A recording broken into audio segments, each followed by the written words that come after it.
Hello, hello friends, hello friends, कैसे हो आप सब? उम्मीद करते हैं कि आप बहुत अच्छे होंगे और इसी उम्मीद के साथ आज एक नया क्लास स्टार्ट करने वाले हैं। ये हमारा पूरा टॉपिक से हट के है। तो यहाँ पे हम क्या देखने वाले हैं? यहाँ पे आपने थंबनेल देख के आपको समझ में आ ही गया होगा कि हम लोग देखने क्या वाले हैं। तो जीरो के पावर जीरो इनडिटरमिनेट फॉर्म होता है, अनडिफाइंड होता है। क्यों? जीरो के पावर जीरो अनडिफाइंड होता है। क्यों सर? अनडिफाइंड क्यों होता है? क्यों होता है? क्यों होता है? क्यों होता है? वही यहाँ पे आज करने वाले हैं। बहुत ही अमेजिंग आज का ये सेशन होने वाला है। तो दिल थाम के बैठे क्योंकि आज करने वाले हैं जीरो के पावर जीरो इनडिटरमिनेट फॉर्म में ही क्यों आता है। सर ये अनडिफाइंड ही क्यों होता है? चलो ठीक है, यहाँ पे लेते हैं। यहाँ पे हम क्या लेते हैं? जीरो के पावर जीरो, जीरो के पावर वन, जीरो के पावर, पहले एक चीज बता देते हैं। जीरो के पावर जीरो, अगर ये हमारा एग्जैक्ट जीरो नहीं है, ये जो लिमिटिंग जो ऊपर में है ना, ये एग्जैक्ट जीरो नहीं है। अगर एग्जैक्ट जीरो होगा, सर जीरो के पावर अगर एग्जैक्ट जीरो है, यहाँ पे भी जीरो नहीं है। ठीक है, तो मान लीजिए जीरो के पावर हम वन लिख रहे हैं, मतलब जीरो कितना बार लिखना है? एक बार लिखना है। ये एग्जैक्ट जीरो है, इसका वैल्यू कितना होगा? वन होगा। जीरो के पावर कितना? वन, कितना होगा? सर जीरो होगा। ये कितना होगा? सर ये हमारा, सॉरी, इसका तो हमें पता ही नहीं, नहीं पता है सर, इसी को तो हमें जानना है।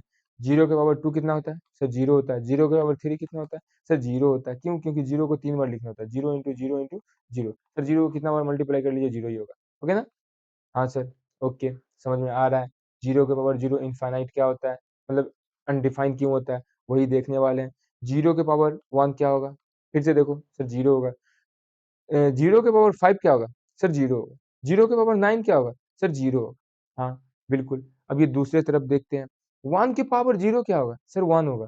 फाइव के पावर जीरो क्या होगा? सर फाइव होगा। सॉरी, वन होगा सर। सर आप मिस्टेक कर रहे हैं। हाँ बिल्कुल, मैं मिस्टेक कर रहा हूँ।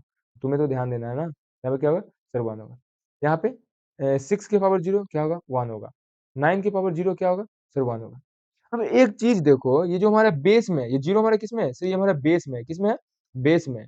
बेस में जो हमारा जीरो है, इस बेस में जीरो होने का ये मतलब है कि सर जो हमारा आंसर दे रहा है ना, वो हमारा जीरो दे रहा है। क्या दे रहा है? जीरो दे रहा है। आंसर क्या दे रहा है हमारा? जीरो दे रहा है। बेस में जीरो होने का मतलब है आंसर जीरो दे रहा है। पावर में जीरो होने का मतलब आंसर एक देगा। बेस में जीरो होने का मतलब आंसर जीरो देगा, लेकिन पावर में अगर एक आ गया तो आंसर कितना देगा? सर वन देगा। अब सर ये जीरो के पावर है, पहले बेस को देखते हैं। According to base, sir base में अगर जीरो होगा तो आंसर कितना देगा? एक देगा। लेकिन पावर में जीरो होता है, पावर में जीरो होता है तो आंसर कितना देगा? एक देगा। बेस में जीरो होगा तो आंसर जीरो देगा।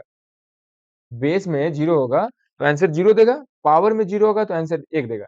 अब एक चीज बताओ, एक ही क्वेश्चन में जीरो के पावर हमारा जीरो है। ठीक है, जीरो के पावर जीरो है, इसमें हमारा दो दो लॉजिक यहाँ पे कॉलिजन कर रहा है, यानी टकरा रहा है। सर जीरो के पावर जीरो, बेस में अगर जीरो हुआ, बेस में जीरो हुआ, इसका मतलब होता है आंसर जीरो देना। हाँ सर बिल्कुल, आंसर जीरो देना। पावर में जीरो हुआ, पावर में जीरो होने का मतलब होता है आंसर एक देना। एक क्वेश्चन कितना कॉलिजन, मतलब कितना कितना क्वेश्चन को, मतलब कितना कॉन्सेप्ट को झेलेगा यार। यहाँ पे कॉलिजन हो रहा है, टकरा रहा है। जब टकराए ना, जहां पे भी दो कॉन्सेप्ट, जहां पे भी दो कॉन्सेप्ट टकरा जाए, कॉलिजन कर जाए, क्या हो जाए? कॉलिजन कर जाए, then I can say that ये पूरा टर्म जो है हमारा, कौन सा टर्म? जीरो बाई जीरो के पावर जीरो, ये हमारा हो गया अनडिफाइंड। अनडिफाइंड इसीलिए कहते हैं।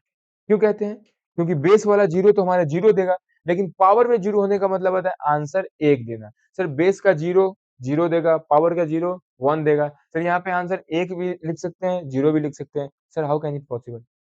दो कॉन्सेप्ट एक जगह हम नहीं लगा सकते हैं, नहीं टकरा सकते हैं। तो जहाँ पे दो कॉन्सेप्ट टकरा जाए, कॉलिजन कर जाए, तो वहां पे हम अनडिफाइंड कह देते हैं। ओके। हाँ सर, मजा आ गया आज का क्लास। चलो ठीक है, आज की क्लास को यहीं पे खत्म करते हैं। Thanks for watching.